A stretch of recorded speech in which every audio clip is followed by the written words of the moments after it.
Physical refining செய்யப்பட்ட SKM Poorna rice brand oil. ஒரு அணி ஒரு அணி கிடையாது, ஒரே ஒரு அணி ராகுல் காந்தியோட அணி மட்டும்தான் காங்கிரஸ்ல. எங்களுடைய ராகுல் காந்திக்காகத்தான் ஓட்டு, ராகுல் காந்திக்காகத்தான் கூட்டம், ராகுல் காந்திக்காகத்தான் வெற்றி. அதனால எங்களை பொறுத்த மட்டும் ஒரே ஒரு அணி தான், ஒரே ஒரு டீம் தான், அது ராகுல் காந்தி டீம் தான். நாங்க எல்லாரும் ஒரு பிளேயர்ஸ் தான். என்னை பொறுத்த மட்டும் இப்ப டாஸ் போடுற கணிப்பு வச்சிருக்காங்க. நான் இதுக்கு முன்னாடி அண்ணன் செல்வ பிரதே டாஸ் போடுற கணிப்பு வச்சாங்க. அதனால அணி ஒரே அணி தான், ராகுல் காந்தியோடைய. அடிச்சு விளையாட சொல்றீங்க, எப்படி இருக்கு உங்க செயல்பாடு? அடிச்சு விளையாடுறதுங்கிறது நான் என்னன்னா, நாங்க தைரியமா எங்களை பொறுத்த மட்டும் எந்த ஒரு தயக்கமும் இல்லாமல் எங்களுடைய கருத்துக்களை எடுத்து சொல்வோம். கொஞ்சம் மென்மையா சொல்லணும்னா, கொஞ்சம் லிட்டரலா சொல்லணும்னா எங்களுடைய கொள்கைகளை தெளிவாக எடுத்து சொல்வோம், எங்களுடைய புரோகிராம தெளிவா எடுத்து சொல்வோம், எங்களுடைய நாங்கள் எப்படி மற்றவர்களோடு மாற்றமா இருக்குங்கிறத எடுத்து சொல்வோம், எங்கள சீன்றவங்களை அதே வேகத்துல அவர்களுக்கு பதில் சொல்லுவோம். இதுதான் நான் சொல்றேன். ஆட்சி காலத்துல பல விமர்சனங்கள் நீங்க நேரடியாக முன்னெச்சீங்க, ட்விட்டர்ல பல விஷயங்களை தெரிவிச்சிருக்கீங்க. அதே வேக செயல்பாடுகள் இப்ப தாவேகா ஆட்சிகள் இருக்குமா? எங்களை பொறுத்த மட்டும் ஆட்சியில பங்கு பெறுறோம். அமைச்சர்கள், எங்க அமைச்சர்கள் 2 பேர் இருக்காங்க. நாங்க ஆட்சியில பங்கு பெறும்போது ஆட்சியில இருக்க கட்சி ஆயிருது கட்சி. இந்த கட்சி என்ன கேட்டா, ஆட்சியில வெளியில இருந்து கைதட்டிக்கிட்டு இருக்க கட்சி கிடையாது. இப்ப பெட்டிஷன் கொடுக்குற நிலைமையில இல்ல. மந்திரி சபையில உட்காந்துருக்காங்க 2 பேரும், 10, 11வது நம்பரும் 12வது நம்பரும் எங்கால் உட்காந்துருக்கு, கதர் சட்டை போட்ட 2 ஆள். அதனால என்னன்னா, அவர்களை பொறுத்த மட்டும் அதனால அந்த பொறுப்போடு மக்களை தமிழக மக்கள் அவ்வளவு ஏமாளிகள் கிடையாது. அமைச்சரவையில இருந்துட்டு நாங்க ஏதாவது பேசிக்கிட்டு இருந்தோம்னு வச்சுக்கோங்களேன், அது செய்யவில்லை, அரசு இது செய்ய வேண்டும், இது செய்வது தவறுனோம்னா, நீங்க அமைச்சரவையில இருக்கீப்பா, என்ன காமெடி பண்ணிக்கிட்டு இருக்கியான்னு கேட்டுருவீங்க நீங்களே கோவப்பட்டு. அதனால அமைச்சரவையில் இருக்கும்போது எவ்வளவு பொறுப்புணர்வோட இருக்கணுங்கிறது, நாங்க ஒரு ஆளுங்கட்சியா இருந்த கட்சி, இருக்கின்ற கட்சி, பல மாநிலங்கள்ல இவ்வளவு வருஷம் இந்தியாவில பல கூட்டணி கட்சிகளை, கூட்டணி அரசுகள்ல பங்கு பெற்ற கட்சி, நடத்தின கட்சி, லீடு பண்ண கட்சி. அதனால எங்களுக்கு அந்த பேட்டர்ன் தெரியும். அந்த டீலேர்னிங் ப்ராசஸ் தான் காங்கிரஸ்ல, தமிழ்நாடு காங்கிரஸ்ல ரொம்ப முக்கியம் நினைக்கிறேன். நம்ம ஆட்சியில இருக்கோம், ஆனா ஆட்சியில இருக்கும் பொழுது அந்த பொறுப்போடு மக்கள் பிரச்சனைகளை எப்படி ஆட்சியினுடைய கவனத்திற்கு கொண்டு, நாங்க கட்சி, நான் கட்சி தலைவர் அப்படிங்கிறதுனால கட்சியினுடைய தலைவரா என்ன பிரச்சனைகளை எடுத்து சொல்லணுமோ அதை எடுத்து சொல்லுவோம். அமைச்சர் திமுக இந்த ஆட்சி மக்களை விமர்சனம் பண்ணிக்கிட்டே வருது. இது ஒரு சோசியல் மீடியால மாயாஜால சுனாமி, இது திடீர் மாற்றம், மக்கள் உணர்ந்துறாங்க அப்படின்னு தொடர்ச்சியா விமர்சனம் வைக்கிறாங்க. 2 நாள் தேர்தல் வரலாங்கிறாரு முக ஸ்டாலின்.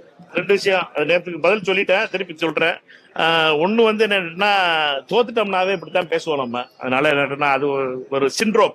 அதனால அந்த சிண்ட்ரத்தை நீங்க தயவுசெய்து அது குறையா பார்க்காதீங்க. என்னன்னா, நாங்க மக்கள் இந்த ஜனநாயகத்தினுடைய மன்னர்கள், அவங்க போய் வரிசையில நின்று வாக்களிச்சுட்டு வந்துட்டாங்க. தேடி திறந்து பார்த்தா 1,70,2 பேர் ஓட்டு போட்டாங்க. அதனால நீங்க அதிர்ச்சியில உட்காந்துட்டு என்னடா இப்படி போட்டாங்களே, நாங்க அவங்ககிட்ட போய் ஓட்டு கேட்டோமே, இவன் போடல, இவன் காசு கொடுத்தோமே, அவன் போடல, இந்த கணக்கெல்லாம் இருக்கும். சிண்ட்ரம் தான், இது ஒரு பெரிய பிரச்சனை தான். யோசிச்சு முடிவு பண்ணட்டும், அதை பத்தி நம்ம ஒண்ணும் சொல்லல. 2வது கேள்விக்கு, தேர்தல் வரும், 3 மாசத்துல தேர்தல், உள்ளாட்சி தேர்தல் வரும், 6 மாசத்துல இடைத்தேர்தல் வரும், 3 வருஷம் கழிச்சு பாராளுமன்ற தேர்தல் வரும். ஜெயிக்க போறது யாருக்குன்னு இதான கேள்வி.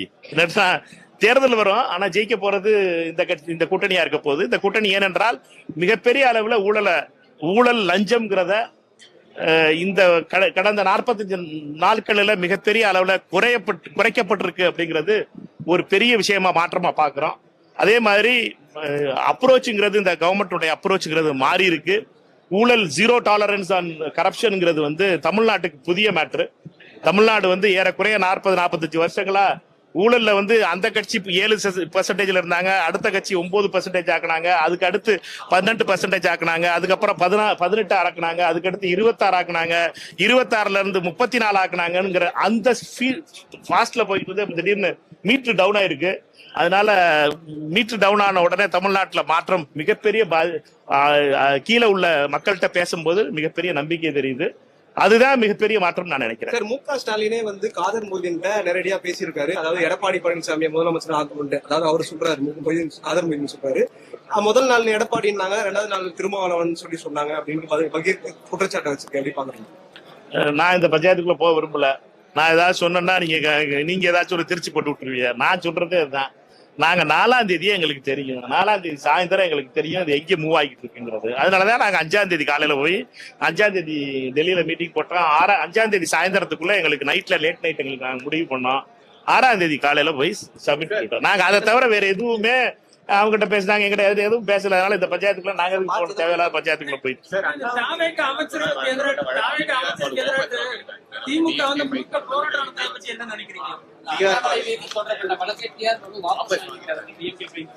அது நம்ம எதுவும் சொல்லோம்னா நீங்க ஏதாச்சும் திருச்சி போட்டு விட்டுருவீங்க. எங்க யாரு சாப்பிட்டனாகிறா, யாரு உறவோட இருக்கா, யாரு வந்து இதெல்லாம் என்ன வசனம் பேசினாங்க, யாரு என்ன குற்றச்சாட்டு சொன்னாங்க அப்படிங்கறதெல்லாம் உங்களுக்கு தெரியும். அதனால பழைய டீல் எடுத்து போட்டு விடுங்க. அமைச்சரை கண்டிச்சு நேற்று தமிழ்நாடு முழுக்க திமுக போராட்டம் நடத்திருக்காங்க. அந்த போராட்டத்தை பத்தி நீங்க என்ன நினைக்கிறீங்க? மக்கள் பார்த்தாங்களா? அவங்களா பண்ணிக்கிட்டாங்க. கட்சியை உத்வேகமா வச்சுக்கணும்ல. ஒவ்வொரு கட்சிக்கும் ஒவ்வொரு பிரச்சனை எடுத்திருக்கு. காங்கிரஸ் பத்தி எழுதிருக்காங்களா? காங்கிரஸ் பத்தி சொன்னீங்கன்னா நீங்க எழுதுங்க, திருப்பி அடிப்பான். சரியா? காங்கிரஸ் பத்தி பேசாத வரைக்கும் நான் அதை பத்தி பேச போறது இல்ல. எப்ப பண்ணுங்க? எப்ப யாரு பண்ணா? எப்ப? என்னைக்கு? 10 நாளைக்கு முன்னாடி பதில் சொல்லிட்டாரு. 10 நாளைக்கு முன்னாடி. இன்னைக்கு பண்ணாங்கன்னா சொல்லுங்க, அத பத்தி நான் சொல்றேன் ரெடி. இடதுசாரி சகோதரர்களுக்கு நான் வக்காலத்து வாங்க வேண்டியதில்ல. அவர்களை பொறுத்த மட்டும் அவர்களுக்கு அண்ணன் தோழர் சண்முகம் இருக்காரு, அவர் விரங்கி அடிப்பாரு. இப்ப இன்னைக்கு சாயந்தரமே உங்களுக்கு முரசொலிக்கு பதில் வந்துடும் அவருக்கு. அதனால ஒண்ணு கவலை இல்லை. இடைத்தேர்தல் முதல்ல அறிவிக்கட்டும்பா. இடைத்தேர்தல் அறிவிக்கட்டும். எப்ப தேர்தல் கமிஷன் அறிவிக்க போதுன்னே தெரியல. அதுக்கு முன்னாடி நம்ம பாட்டுக்கு இதை பத்தி பேசலாமா? நியாயம் இல்ல. அறிவிக்கட்டும், இடைத்தேர்தல் அறிவிக்கட்டும்.